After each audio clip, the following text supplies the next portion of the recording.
Assalamualaikum warahmatullahi wabarakatuh. Ini ada 2 layar nih soalnya. Ya, alhamdulillah, Allahumma sholli ala Muhammad wa ala Muhammad. Oke, teman-teman, ya, kita tes lagi ya. Suara saya oke? Kalau oke, coba ngacung jempol. Teman-teman di YouTube juga. Di YouTube, di Kaskus, di Yahoo Messenger, di grup BlackBerry, semua. Ya, ini streaming semuanya gitu ya, sampai ke itu juga ada. Kaskus juga ada, Yahoo Messenger juga ada ya.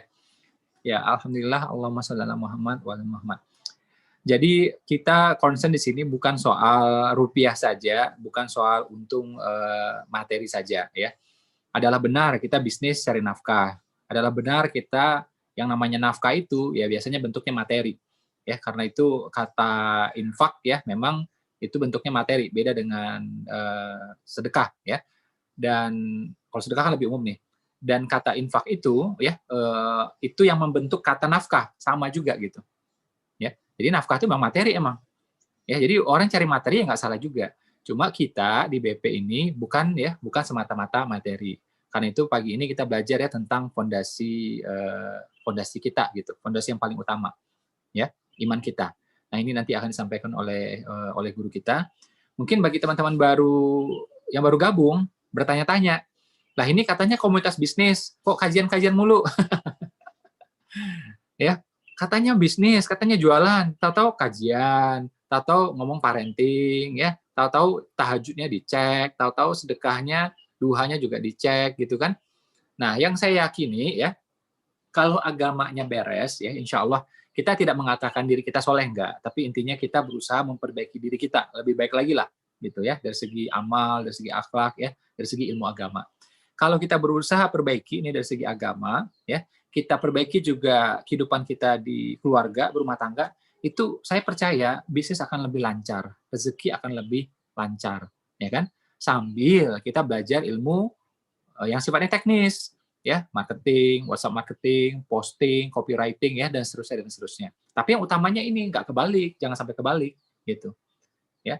Kita juga tidak mau ya seperti yang tanda petik ya Amerika banget gitu. Kita nggak mau. Contohnya ya mereka memang bisnisnya ngegas banget. Amerika itu dari segi bisnis ya dari segi pokoknya orientasi materinya itu ngalahin negeri-negeri yang lain gitu. Ngalahin New Zealand, ngalahin Inggris juga, ngalahin semuanya gitu. Ya. Makanya ada kayak satu perusahaan mereka itu ya nilainya besar sekali sama nilainya seperti negara gitu. Ya kan? Tapi coba teman-teman lihat bagaimana kekacauan di sana juga besarnya luar biasa, ya kan? Banyak di antara mereka yang tidak mau menikah. Kalau kita ada juga nggak nikah, tapi karena belum ketemu jodohnya. Kalau mereka nggak, memang memutuskan nggak menikah, ya. Memang memutuskan nggak mau punya anak. Saya juga dengar sendiri langsung dari Robert Kiyosaki waktu saya ketemu dia, memang dia bilang sendiri. Saya tanya, dia jawab, memang dia memutuskan nggak mau punya anak, gitu. Sampai kayak gitu coba, ya. Nah, ini ada ya dan banyak di sana gitu. Ya, atau ya kita tahu sendiri kan bagaimana hampir 10% di sana juga sudah LGBT gitu, ya. Atau nggak mau agama, ya, nggak mau agama sama sekali. Ya, saya keliling tuh di 4 negara bagian di Amerika ya. Itu gereja kan sepi banget di sana, sepi banget. Ya. Nah, jadi sayang gitu kan. Jadi kalau kata Gus Baha, kalau sebuah negeri itu berusaha beragama, ya, apapun agamanya lah, gitu ya, secara umum nih kata Gus Baha ya, itu insya Allah mereka akan apa ya, punya nilai-nilai. Ya, jadi minimal nggak LGBT, gitu, ya kan, nggak LGBT, nggak ada juga yang namanya durhaka ke orang tua, nggak ada, karena semua agama ngelarang, gitu, ya kan.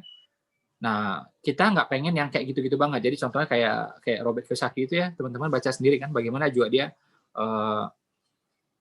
saya baca tuh ya di bukunya, dia kan Kristiani, ya Kristen gitu. Itu cerita tentang bagaimana ada nabi bisa jalan di atas air, itu dianggapnya dongeng. Padahal di agama dia ada, ya di agama Islam juga itu ada gitu. Ya.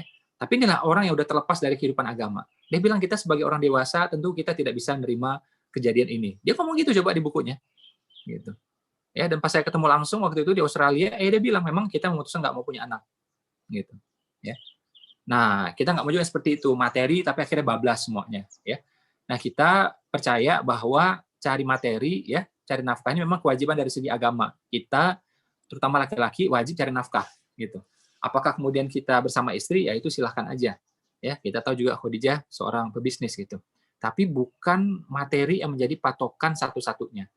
Ya, yang saya yakini, yang BP yakini adalah apa? Kalau kita rumah tangga beres, keluarga beres, ya ilmu agama juga kita pelajari, amal-amal diperbaiki, insya Allah rezeki akan lebih baik lagi. Ya, itulah yang disebut dengan berkah. Kalau di BP halal aja udah nggak cukup, jujur aja udah nggak cukup. Kita mesti lebih daripada itu. Ya, nah, berkah itu kalau yang disebut berkah itu kenapa itu bisa terjadi? Ya kalau faktor-faktor lain terpenuhi. Keluarga nyaman sama kita, ya. Kewajiban kita sebagai muslim juga jalan, kewajiban kita sebagai mukmin juga jalan, ya kan? Orang nyaman sama kita, tidak ada orang yang ngumpat ya pada kita, pada bisnis kita, gitu kan. Nah, inilah yang namanya rahmatan lil alamin, gitu. Karena itu memang kita di sini ya, bagi teman-teman yang baru gabung ya, kenapa kita di sini 70% itu yang kita bahas adalah ilmu agama dan ilmu keluarga ya, dan kadang-kadang juga ilmu kesehatan.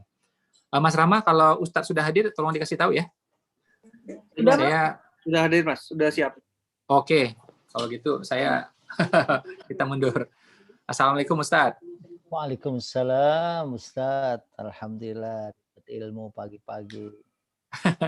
Waduh, saya jangan dipanggil Ustadz. Ustadz ya para ustadz. Saya ini jadi santri aja nggak pantas. Ya karena pantas saya ngajar. Ya alhamdulillah ini ya kadarullah ya. Saya tuh Ustadz ya, makanya tuh kenapa perlu belajar agama ya, karena saya ini awalnya dulu ya kadarullah ya, itu sekolahnya di sekolah Katolik ya 9 tahun ya, di sekolahan sama orang tua kayak gitu. Karena di kota itu dianggap paling bagus lah. Yang saya dengar juga kayak Bunda Nino Warisman, Pak Sandiaga Uno juga kayak gitu gitu. Jadi orang tua berpikir ya, sekolah Katolik bagus, sekolah di sana. Nah, saya termasuk yang kayak gituan, 9 tahun. Ya, jadi ilmu agama ini sebenarnya baru belajarnya kemudian. Makanya saya bilang itu ya jadi santri aja nggak pantas gitu. Tapi kadarullah juga itu ya, alhamdulillah kenal sama ustadz Suki, ustadz yang lain gitu ya, masya Allah ya, dianggap teman itu udah nikmat yang luar biasa bagi saya gitu ya. Dan kadarullah juga akhirnya jadi mitra kan, waduh, masya Allah. Alhamdulillah. tambah happy rasanya. Oke, itu aja Ustadz dari saya. Waktu dan tempat saya persilahkan kepada Ustadz. Assalamualaikum. Waalaikumsalam warahmatullahi wabarakatuh. Langsung ya? Siap, langsung aja nggak apa Ustaz. Baik, bismillahirrahmanirrahim. Assalamualaikum warahmatullahi wabarakatuh. Alhamdulillah, wassalatu wassalamu ala sayyidina rasulillah, amma ba'd. Yang saya hormati Mas Ipo Santosa atau Ustadz Ivo saya panggil, dan seluruh mitra BP, mitra Mas Ivo yang mudah-mudahan semuanya selalu diberikan pimpinan dan bimbingan oleh Allah Subhanahu wa taala.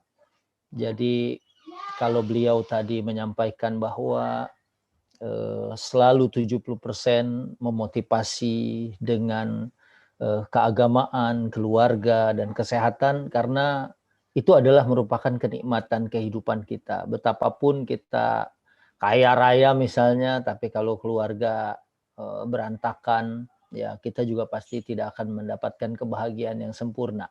Begitu juga saat kita punya kekayaan, keluarga sakinah, ya, tapi tidak dianugerahkan kesehatan oleh Allah Subhanahu, maka juga itu tidak memberikan kehidupan yang baik buat kita.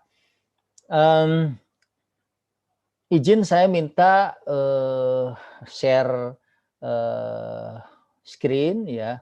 Namun sebelum saya share, ada latar belakang atau background pemilihan tema iman pondasi ibadah. Kita semua sudah sepakat bahwa semua di dalam kehidupan kita, materi yang lalu saya sudah sempat nyampein bahwa ibadah itu kan ismun jami' likulli ma yuhibbuhullahu wa yardah. Jadi dia itu adalah merupakan satu definisi yang kompleks ya. Artinya di dalam Islam makan yang mubah bisa berpahala. Ya, atau misalnya bahkan dulu para sahabat bingung kalau dia mendatangi istrinya, ya sesuatu yang mungkin awalnya mereka anggap ini kan kita bersenang-senang, tapi di situ juga kata Nabi ahadikum shadaqah. Saat kita mendatangi istri kita aja di situ ada sedekah, ada ibadah, ada ketaatan kepada Allah Subhanahu wa taala.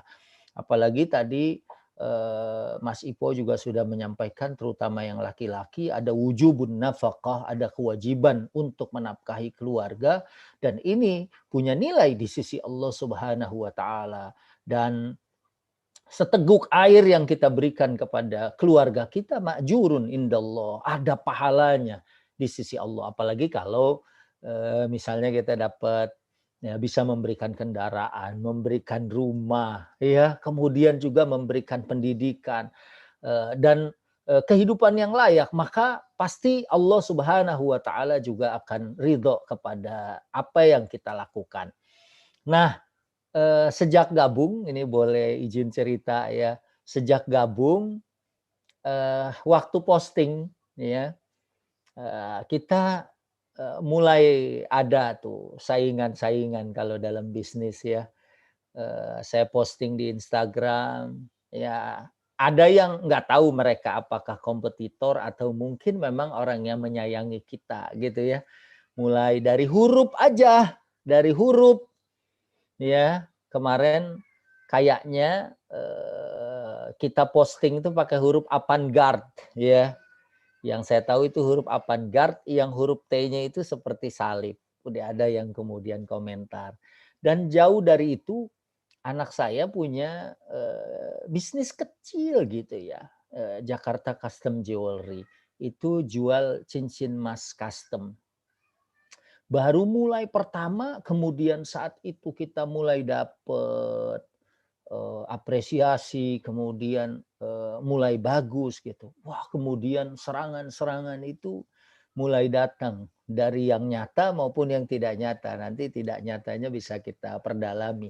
Mungkin cerita-cerita waktu dulu misalnya ada warteg satu dengan warteg yang lain, dia bingung baru aja masak kenapa nasinya bisa jadi tiba-tiba kok baunya nggak enak. Terus sayur juga baru dimasak kenapa nggak enak.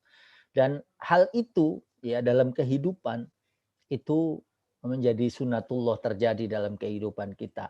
Dan oleh karena itu penting saya ya dalam hal ini karena saya sudah mulai bergabung dengan British Propolis ini dan merasakan manfaat gitu ya.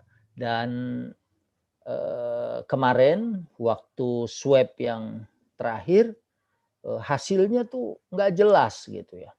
Akhirnya saya harus swab PCR ulang ya di JOS British Propolisnya 3 kali sehari dan alhamdulillah tes beberapa hari yang lalu hasilnya negatif ya. Nah, kalau dari situ berarti memang kita harus punya fondasi yang kuat. Baik di dalam kehidupan beragama, beribadah, mahdoh, ataupun di dalam berbisnis atau bekerja. Yang kalau dalam kacamata kita untuk menafkahi keluarga ini adalah merupakan satu ketaatan kepada Allah Subhanahu wa taala. Dan apabila kita apalagi tadi sebagaimana Ustadz Ivo menyampaikan kalau para laki-laki kita tidak menunaikan ini dengan baik maka kita dianggap sebagai orang yang berbuat zalim. Dan kezaliman itu zulumatun yaumal qiyamah ya. Kezaliman itu adalah merupakan kegelapan pada hari kiamat. Nah, selanjutnya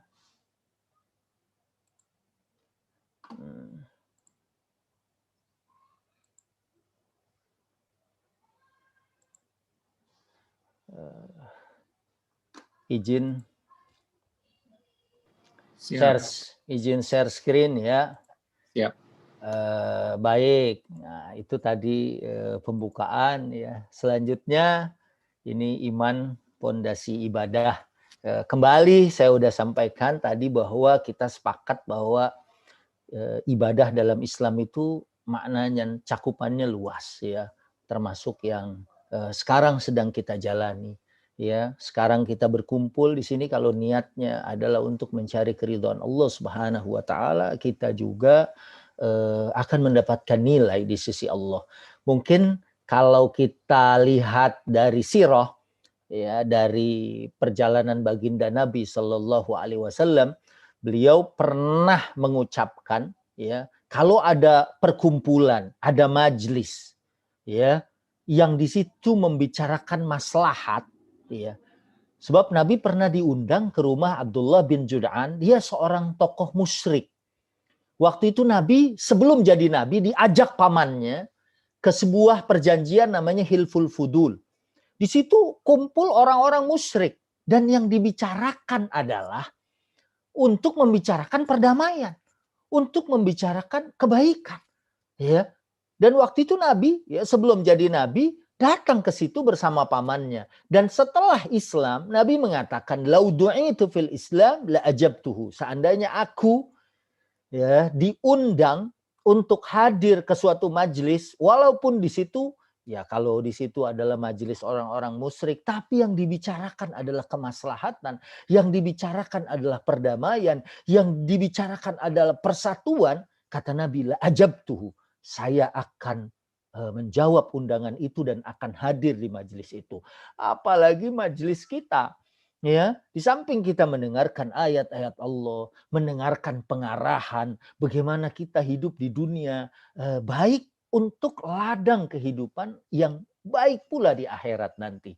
Karena kebayanglah apalagi di zaman pandemi kayak gini, teman-teman, ya, yang kondisinya susah misalnya sekarang ini, kalau mereka nggak punya iman, niscaya mereka mungkin sudah nauzubillah wal iyadzubillah.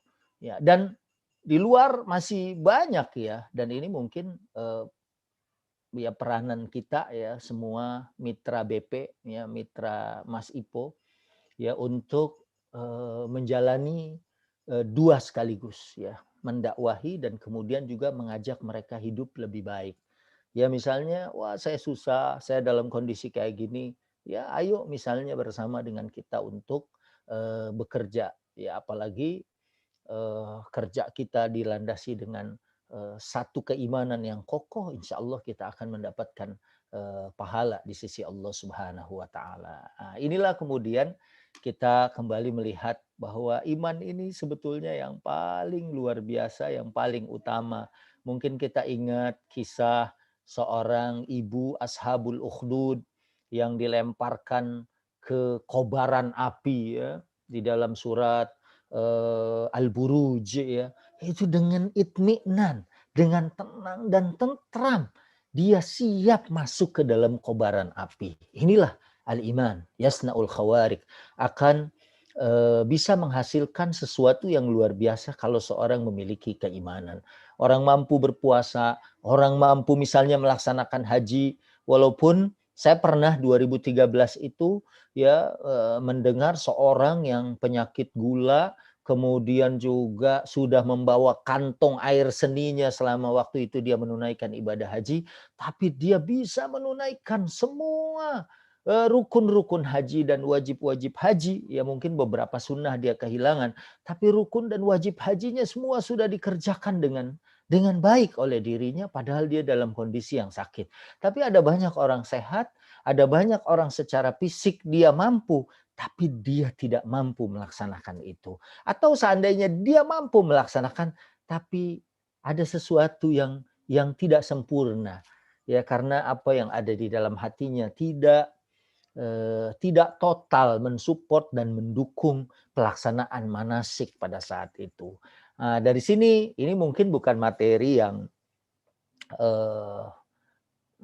baru kita dengar. Ini materi yang sangat sering kita dengar. Ya, tapi mudah-mudahan ini semakin mengokohkan dan menguatkan kita. Karena ya dalam kehidupan pasti kita akan mendapatkan ujian, cobaan, dan goncangan, dan itu adalah merupakan sunnatullah di dalam kehidupan kita. Begitu juga saat kita berbisnis. Kemarin aja waktu saya nawarin, oh ternyata dia sudah punya produk lain. Saya dong lebih murah Ustadz. Saya cuma 180 katanya.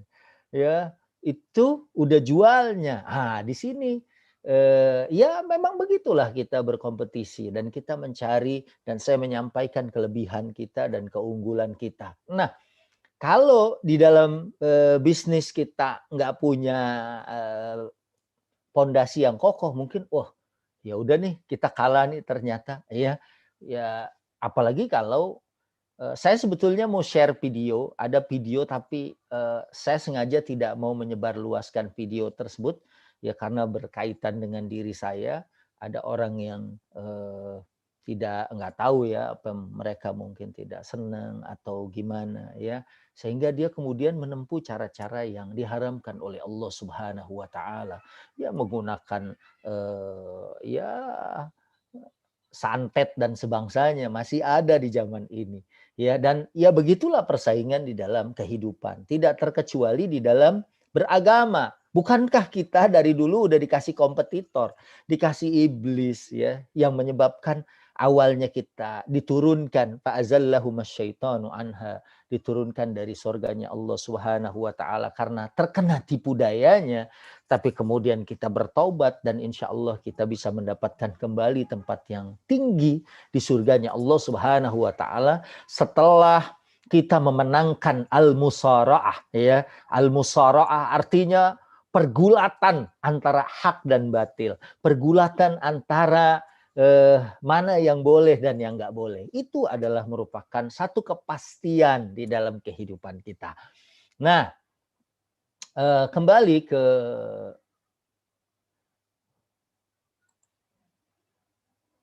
share screen-nya tadi masih ya. Sorry. Nah, makanya kemudian saya kembali ke iman pondasi ibadah.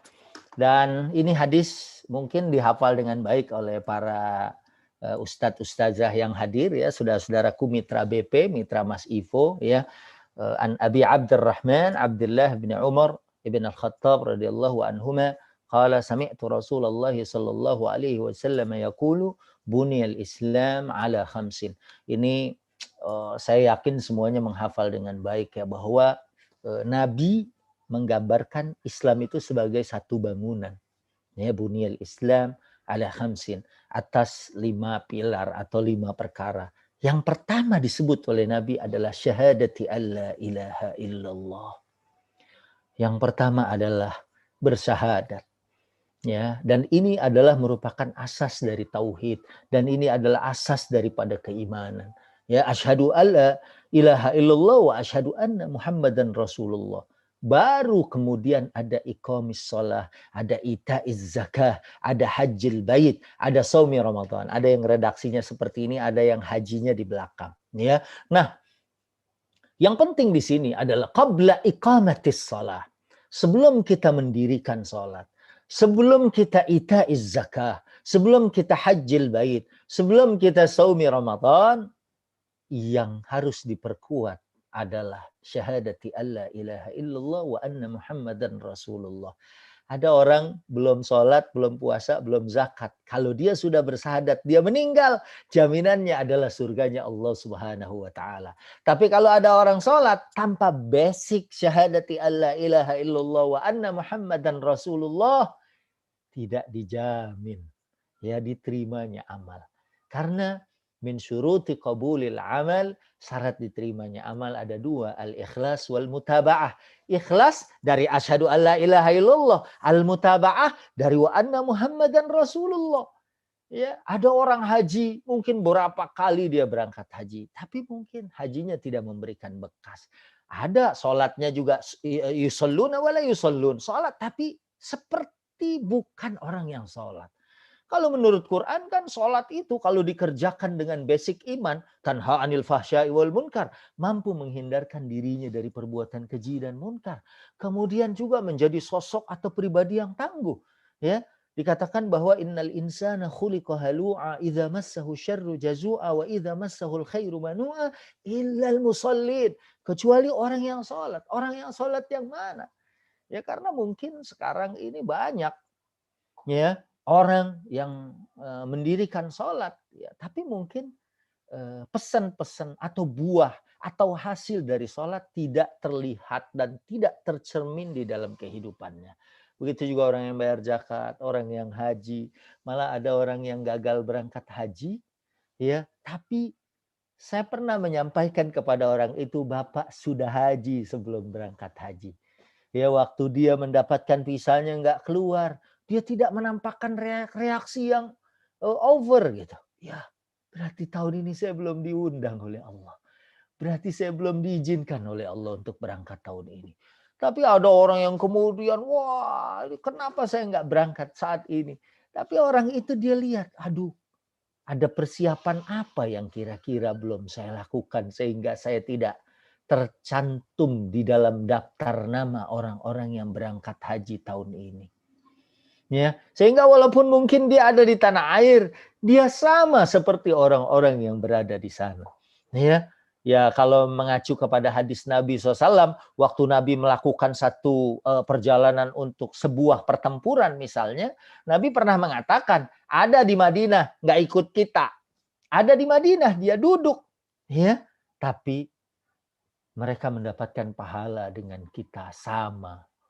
Masya Allah. Jadi kalau kita lihat di sini, ya, betapa ini adalah merupakan basic.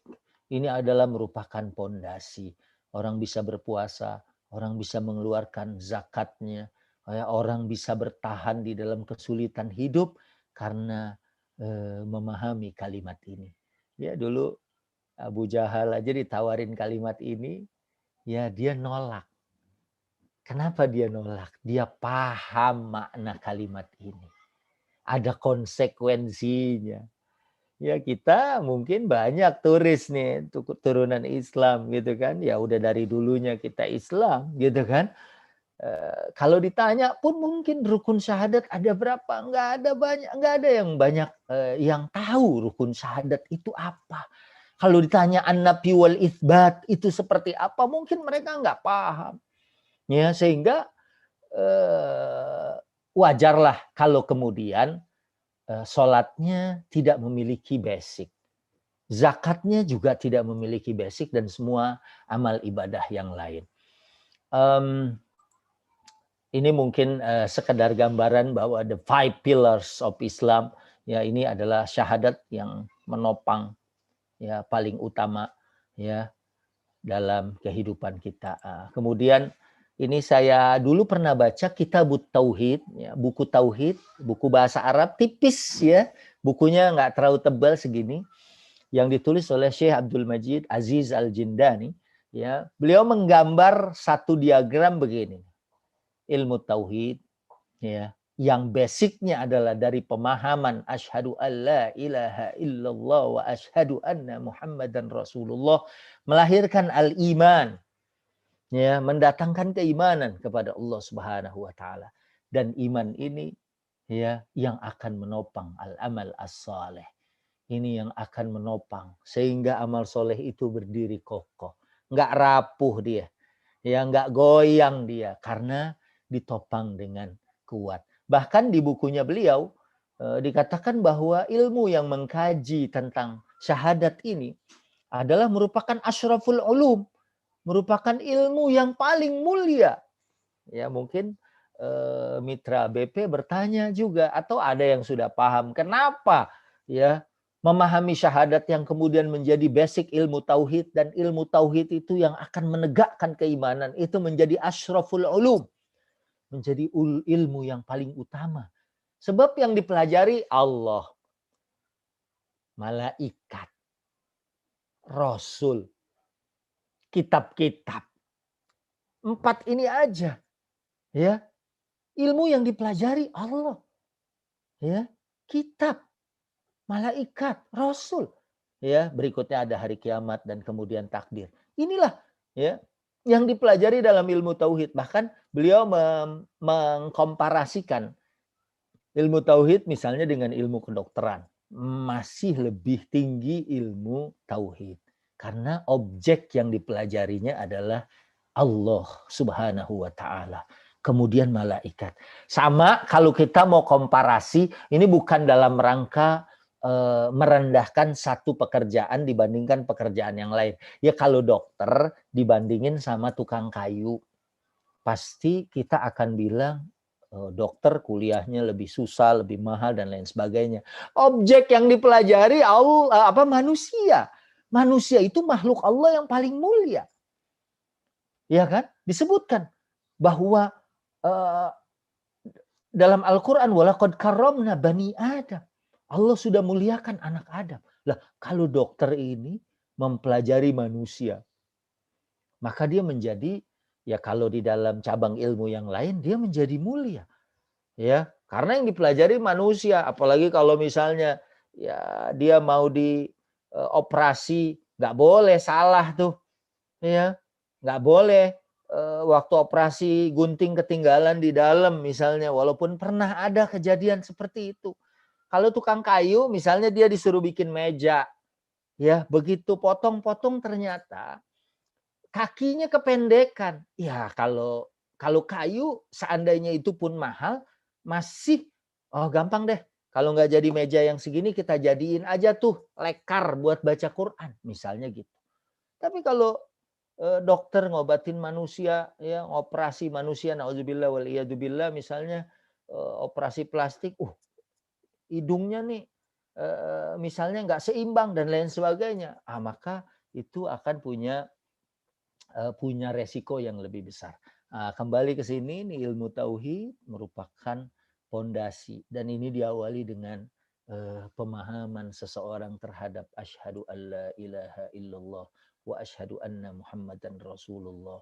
Sebab dengan kalimat itu orang sanggup, ya kalau tadi misalnya Ustadz Ipo bercerita waktu belajar sebelumnya aja misalnya di dalam agama-agama lain ada keyakinan-keyakinan seperti itu. Ini kembali kepada keimanan mungkin ya, orang yang bisa melakukan sesuatu yang luar biasa. Ya, mungkin aja ya dalam satu keadaan naudzubillah orang kecelakaan, kemudian saat dia terguling-guling ya ternyata saat dia ingat Allah, Allah, Allah, Allah, seperti ada kekuatan yang dia nggak tahu kekuatan itu dari mana yang kemudian memberikan pertolongan dan penyelamatan kepada dirinya. Kemudian dari sinilah kemudian kita pahami, memaknai syahadat ini adalah merupakan al-madkhal ilal Islam, pintu gerbang kepada Islam. Kalau orang sudah mengucapkan dua kalimat ini, itu akan dapat jaminan kebahagiaan. Waduh, ini orang mungkin di luar sana, Pak Ustadz, saya tiap hari udah ngucapin dua kalimat syahadat. Atau mungkin ratusan kali saya bersyahadat, tapi kok perasaan hidup masih seperti ini. Ini mungkin nanti ya kita akan lihat apakah kalimat ini yang salah ataukah seseorang itu yang gagal paham terhadap kalimat ini. Ya karena dulu tokoh-tokoh musyrikin tidak mengucapkan kalimat ini karena paham konsekuensinya. Tidak mengucapkan kalimat ini karena paham konsekuensinya. Orang kita mungkin mengucapkan ini, tapi dia tidak memahami apa yang terkandung di dalam kalimat sakti ini. Makanya jangan heran kalimat ini juga menjamin husnul khotimah. Ya dalam satu hadis, man kana akhiru kalamihi la ilaha illallah dakhalal jannah. Siapa aja yang akhir kalimat yang terucap dari mulutnya adalah la ilaha illallah, dia akan menjadi ahli surga. Dan konsep yang terkandung dalam kalimat la ilaha illallah adalah konsep pembebasan manusia dari penghambaan. Karena kalau tadi saya sebut rukun la ilaha illallah ada dua. Yang pertama an-nafyu, yang kedua al-itsbat. An-nafyu itu menghilangkan semuanya. Ya, menghapus semuanya. Baru kemudian ada al-itsbat, baru kemudian ada penetapan la ilaha, enggak ada ilah. Ya, yang kemudian di sini saya bikinkan la ilah artinya tidak ada pencipta kecuali Allah, tidak ada pemberi rizki kecuali Allah, tidak ada pemilik selain Allah, tidak ada yang dicintai selain Allah, tidak ada yang ditakuti selain Allah, tidak ada yang diharapkan selain Allah, tidak ada yang menghidupkan dan mematikan selain Allah, tidak ada yang melindungi selain Allah, Tidak ada daya dan kekuatan selain Allah. Tidak ada yang diagungkan selain Allah. Dan di ujungnya sebetulnya la ma'buda bihaqqin fil wujudi illallah. Tidak ada satupun di alam wujud ini yang patut disembah kecuali Allah Subhanahu wa taala. Ya kayak alhamdulillah lah kalau di kita ya alhamdulillah mitranya Mas Ivo insya Allah bangun jam 3 pagi bukan semata ingin mencari satu bagian tapi ingin mencari seluruhnya. Ya, dia memahami bahwa sang pemberi rizki adalah Allah Subhanahu wa taala, maka saat kita menginginkan rizki, minta sama yang mempunyai rizki tersebut. Pada pertemuan lalu saya sempat nyampein tuh ya di Timur Tengah ada pedagang asongan ya dia mungkin jualan buah-buahan gitu didorong ada pisang ada apel kemudian satu sisi dari gerobaknya yang sangat sederhana itu tertulis kaifa akhsa minal faqr wa ana Abdul Ghani. Gimana aku takut akan kefakiran sementara aku adalah hamba Allah yang maha kaya. Lah kalau orang itu ma'rifatullah, orang itu kenal Allah, la razika illallah, la mudabbira illallah, tidak ada yang memberikan rezeki kecuali Allah, enggak ada yang mengatur kecuali Allah Subhanahu wa taala. La marhuba illallah, enggak ada yang ditakut wala marghuba illallah, enggak ada yang diharap kecuali Allah Subhanahu wa taala. Huwallazi yuhyi wa yumit, dia yang menghidupkan dan mematikan. Huwa waliyuna, dialah pelindung kami.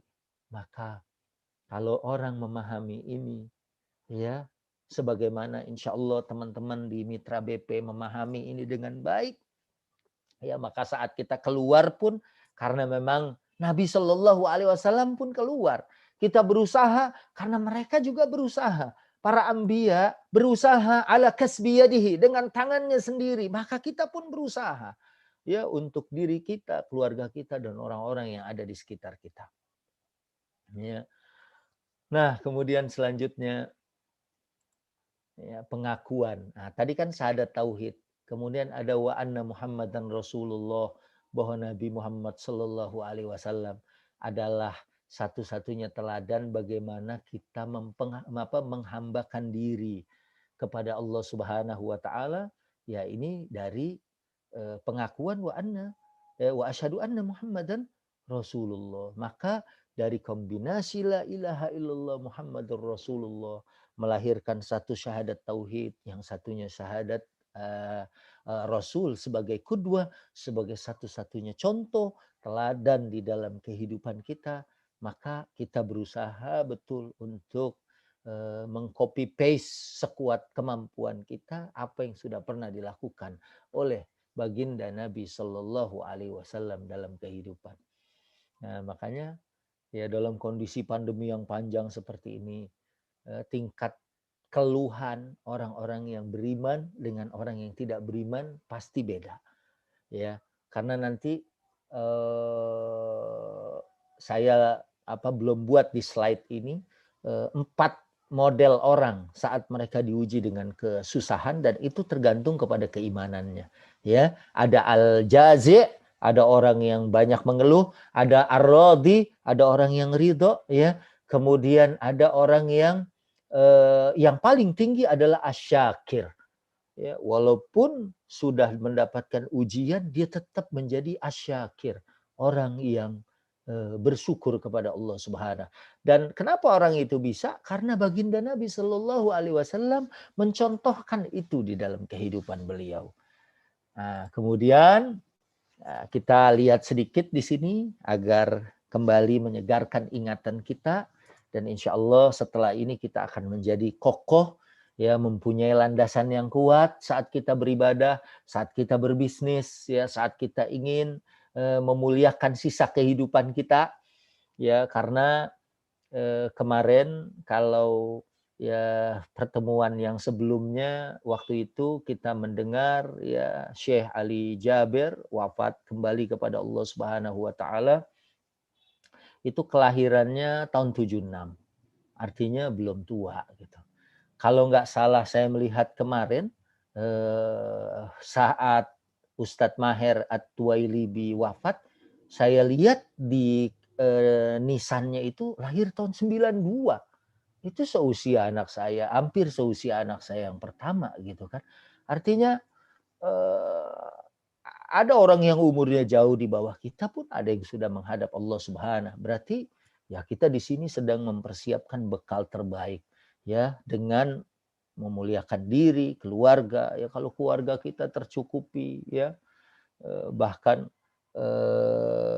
ya kita juga diajar berbagi ya. Saya juga kemarin saya minta sama Ustazah Suyanti, Mbak kirim orang tuh ya kepada beberapa orang yang kita kirim.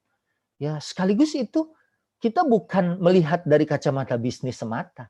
Ya, kalau kita lihatnya dari kacamata bisnis semata ya kita cuman mungkin dapat keuntungan itu. Tapi kalau misalnya kita lihatnya seperti yang diajarkan oleh Mas Ipo kepada kita bersedekah, kita berbagi, nggak akan pernah rugi, nggak akan pernah hilang apa yang kita berikan kepada mereka. Insya Allah ya dengan basic keimanan kita kepada Allah, sesuatu itu benar-benar menghasilkan pahala di sisi Allah Subhanahu wa taala. Makanya ya kembalilah, karena syahadat ini yang paling pondasi, yang paling basic ya, waktu kita mengucapkan asyhadu, saya bersaksi, ya kesaksian ini ya sesungguhnya memiliki beberapa makna ya. Ini ringkas ya karena ini materi yang mungkin sempat mungkin ada di antara kita yang sudah memahami dengan baik.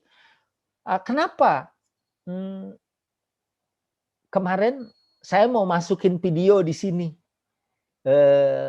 Orang yang waktu gempa Lombok jadi imam, waktu itu dia bertahan di dalam sholatnya. Ya kemudian dia baca ayat kursi. Walaupun ada orang ustadz juga yang berkomentar menyalahkan imam itu. Nggak usah sok-sokan istiqomah katanya. Bahasanya seperti itu. Karena memang sebenarnya dia bagusnya membatalkan sholatnya. Karena dengan itu dia menjaga diri. Hibdun nafs, menjaga diri itu adalah bagian dari perintah agama. Tapi saya tidak melihat si imam ini pengen viral atau pengen apa. Mungkin karena dia sangat masuk khusyuk di dalam sholatnya. Ya, sehingga saat gempa itu mungkin terpikir juga dia ingin membatalkan, dia mungkin tahu gitu. Karena ada beberapa jamaah juga yang boleh dan dibenarkan dia membatalkan sholat saat gempa itu ya. Tapi mungkin saya berpikirnya beliau ini ya Allah sedang berkomunikasi dengan Rabb-nya, dengan Tuhannya. Mungkin sangat indah sekali. Mungkin ada orang yang kalau lagi sholat, ya kalau kemarin sempat saya ceritakan, Sayyidina Umar tidur aja, setan mau lewat, setan pilih jalan yang lain. Beda mungkin dengan saya ya, kita lagi sholat aja setan bisa lewat-lewat depan pikiran kita. Wah enak nih kalau closing ya 10 orang gitu kan. Selalu aja kadang-kadang mungkin pikiran kita ada yang bersifat atau ada yang berpikir secara duniawi saat kita sholat. Nah, kembali kepada kekokohan si imam tadi, mungkin dia lagi enak banget komunikasinya dengan Allah Subhanahu wa taala.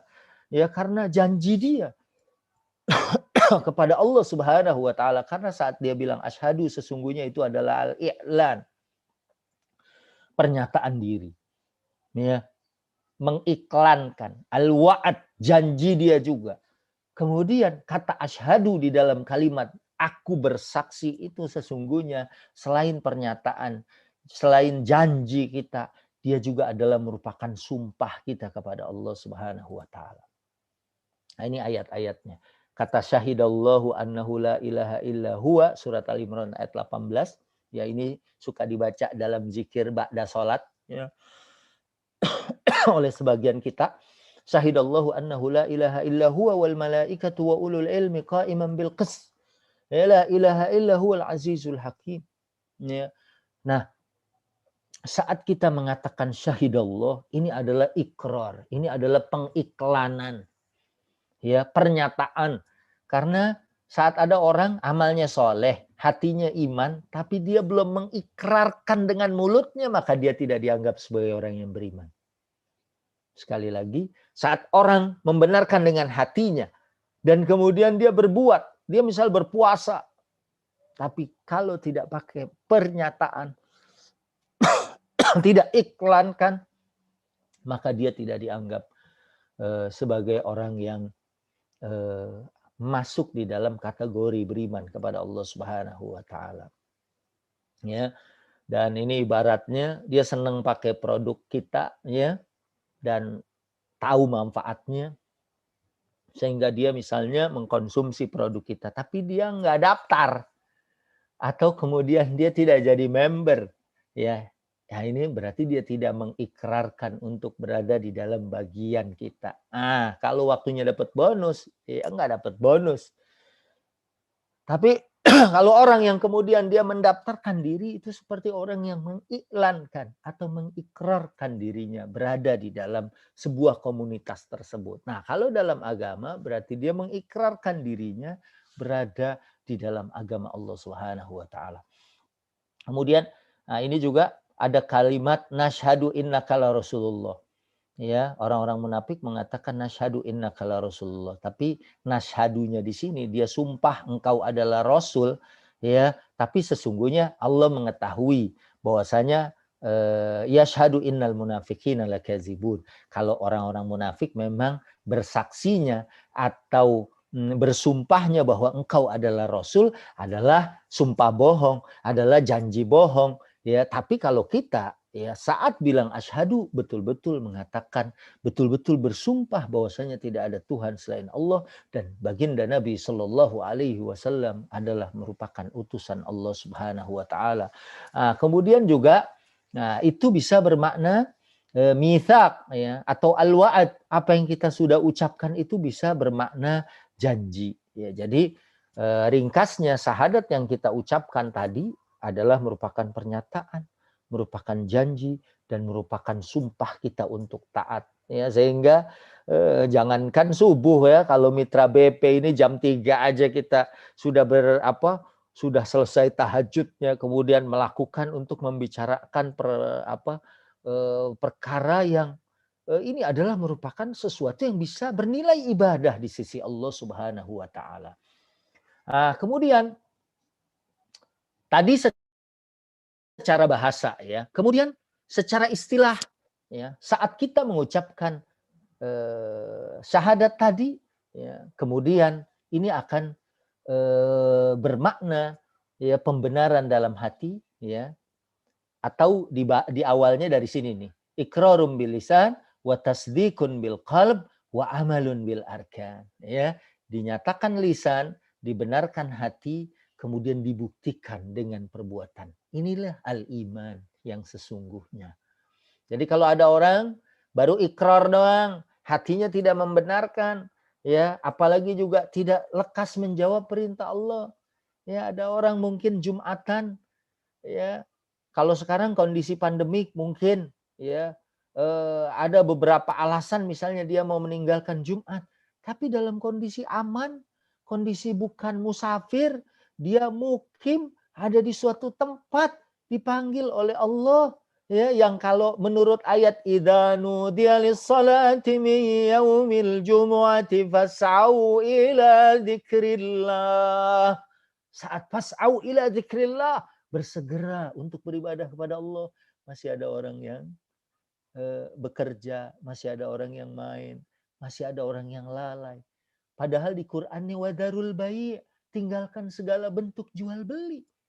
Ya, wadarul bai', nggak akan beruntung seseorang. Yang beruntung itu adalah kalau fa idza qudiyatis shalah fantashiru fil ard. Kalau salat sudah ditegakkan, ya seperti apa yang dilakukan di jamaah kita ini ya, para mitra Mas Ipo atau mitra BP ya, 2:30 udah tahajud atau mungkin setelah selesai kita membicarakan atau di hari-hari bukan hari Senin ya kita menjalin kuwatus silah billah, kekuatan hubungan dengan Allah Subhanahu wa taala, habis itu kita berjalan di muka bumi.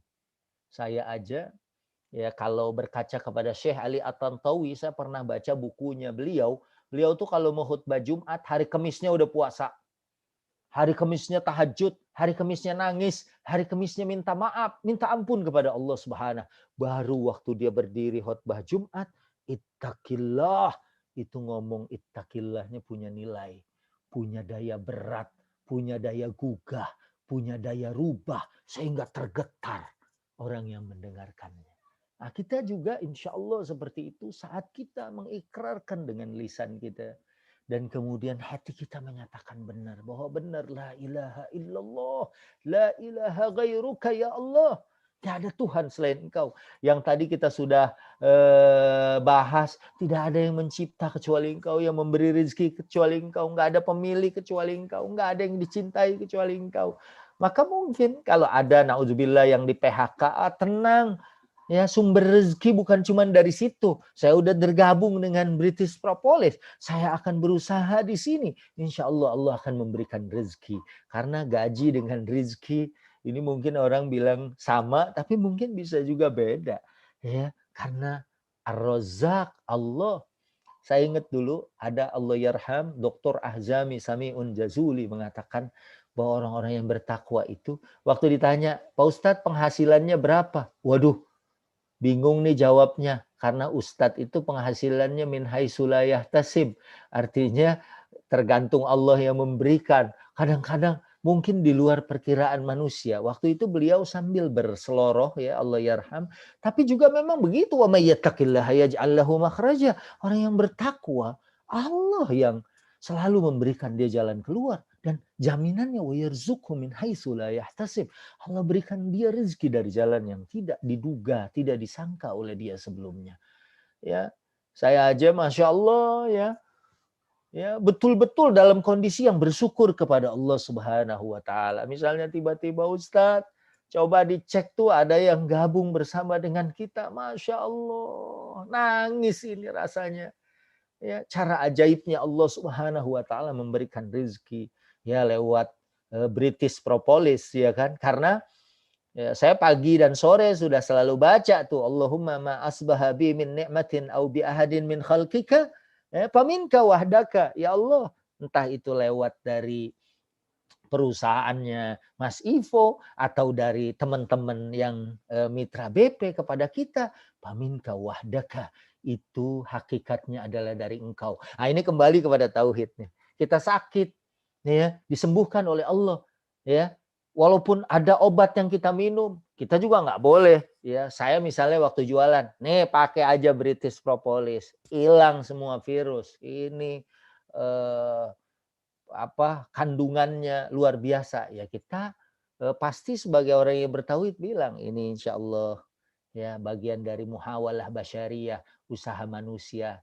Ini ada ya yang bisa ya kita minum insya Allah meningkatkan imun kita dan memberikan kesehatan dengan izin Allah Subhanahu. Itu bedanya orang yang bertauhid dengan orang yang tidak bertauhid.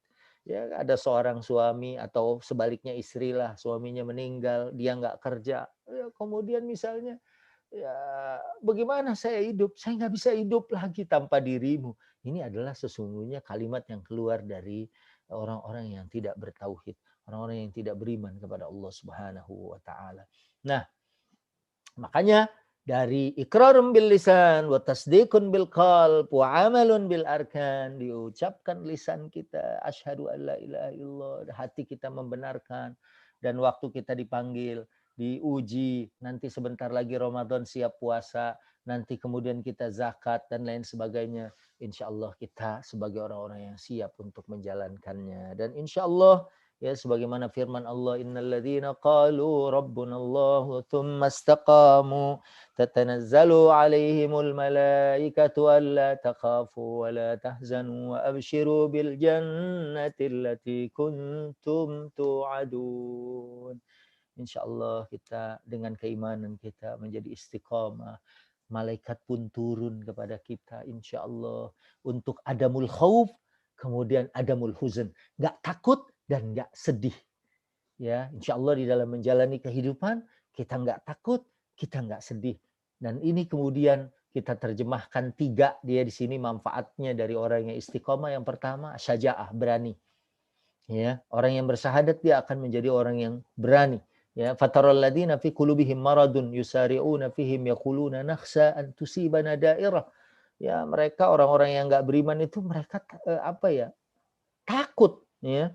Di dalam hatinya ada penyakit, ya mereka takut akan mendapatkan bencana. Ya, sementara seorang yang bersyahadat, ya dia adalah seorang yang pemberani, insya Allah kita juga berani di dalam menghadapi hidup ini untuk mendapatkan keridhaan Allah. Kemudian itmi'nan, ini yang mahal, ketenangan dan ketentraman. Ya, ini nggak bisa dibeli. Orang bisa aja. Kemarin saya dikirim video oleh Syekh Al-Misri.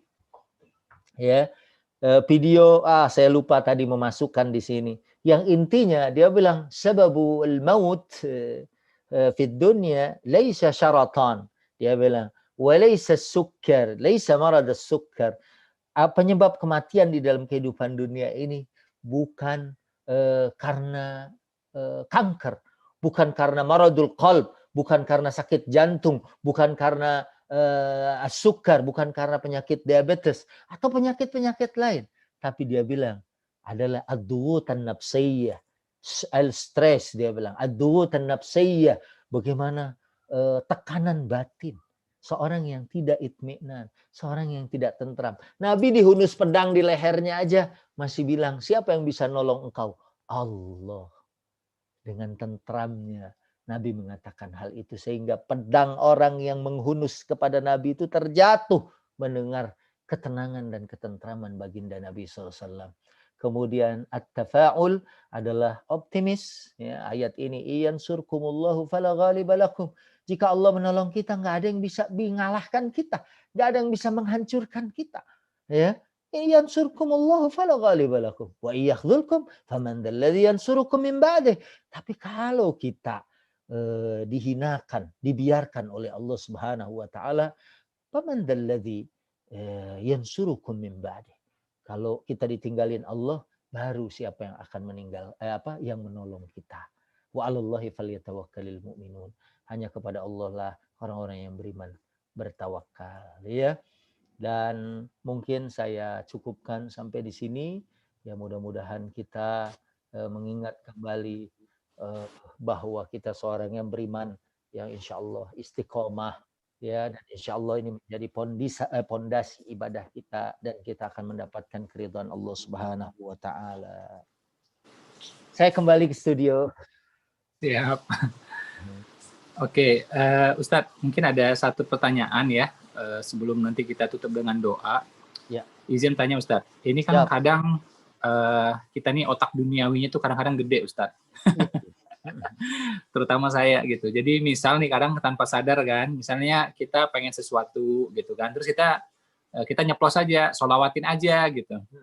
Ya kan? Terus gara-gara Nabi pernah bilang, beli kesulitanmu dengan sedekah gitu. Terus kita akhirnya pas sedekah berharap. Sedekah kadang-kadang ya kalau berharapnya akhirat sih nggak apa-apa kan, biar dapat jannah yang lebih baik, bisa ketemu Rasulullah. Tapi kan kita kadang-kadang ini otak duniawinya besar, berharapnya ya ganti mobil gitu kan, atau pengen ganti handphone misal kayak gitu loh Ustadz.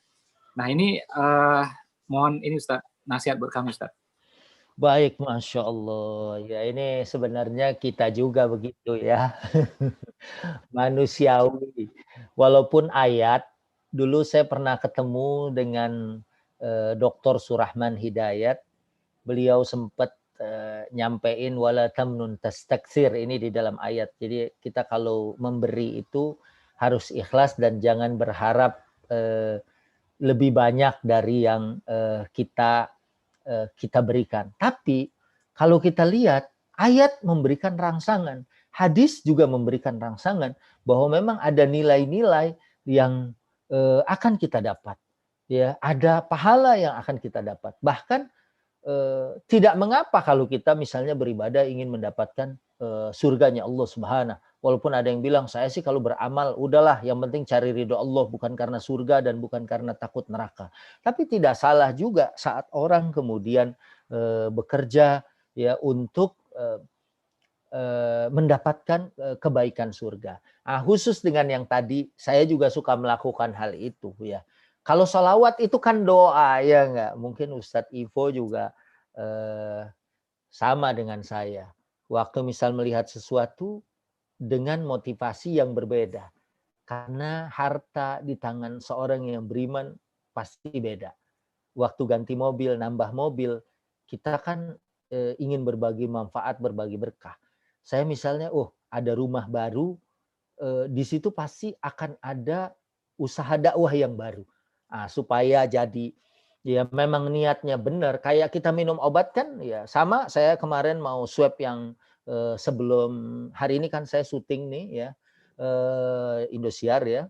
Itu waktu kita minum kalau kita bilang ini yang akan menyembuhkan saya bisa jadi syirik gitu kan. Tapi saat kita bilang, ya Allah, karena Engkau suruh aku untuk tadawau, untuk berobat, untuk berusaha dulu, ini bagian dari tawakal, saya minum ini zat-zat yang baik ini, ya Allah, mudah-mudahan akan melindungi saya.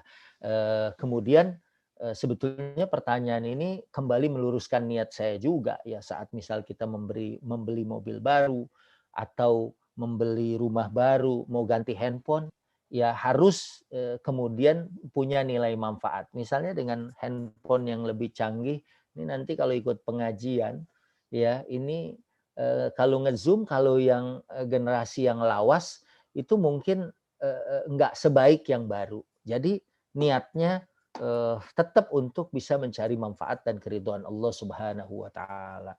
Ya saat misalnya kalau kita punya rumah sendiri kan enak gitu kan, kita tidak berhutang ya karena keutang itu kan naudzubillah wal iyadzubillahi min zalik, kehinaan di malam hari dan juga kelelahan di siang hari gitu kan, siangnya mikir, malam juga nggak bisa tidur gitu kan. Maka saat kita menginginkan itu ya Allah ya kita selalu niatnya adalah untuk mendapatkan sesuatu dari keberkahan Allah Subhanahu wa taala ya. Jadi kalau sholawatnya doa dan kemudian saya ganti handphone biar nambah manfaatnya baik untuk ibadah maupun untuk berdakwah kepada Allah Subhanahu wa taala. Ya kayak berbisnis jadi lebih lancar nih misalnya dengan alat-alat yang baru gitu ya supaya kita lurus gitu kan niatnya karena saya juga misalnya dulu ingat waktu punya seorang guru kita mau melakukan satu perjalanan, terus saya bilang gini, Ustadz kalau bisa jalannya habis Jumat, karena saya ada khutbah. Saya bilang, lumayan kan buat nambah-nambah ongkos. Kemudian, ya karena guru saya waktu itu menerjemahkan, saya menanti sejumlah materi yang saya dapatkan setelah saya sholat Jumat, dia langsung bilang ittaqillah, bertakwalah kepada Allah. Kalau niat ente hadir di situ mengisi khutbah Jumat, kalau untuk urusan dunia ya kamu nggak akan dapat apa-apa kecuali dunia. Ya, waktu itu, wah itu benar-benar teguran. Padahal waktu itu nggak sengaja juga, ya.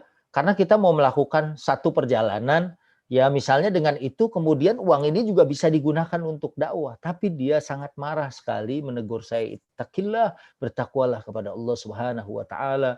Kalau memang motivasinya saat dia mendatangi satu tempat untuk berceramah itu ada untuk liajlil manfaah ya untuk manfaat materi saja atau materi semata saja maka innalillahi wa inna ilaihi rajiun. Maka ya mungkin di sini kita luruskan niatnya kalau kita misalnya punya tempat nanti orang bakal datang ngaji di sini ya nanti orang mungkin akan bisa keluarga bisa arisan di rumah kita kemudian nanti kita bisa berbagi manfaat dengan mereka ya.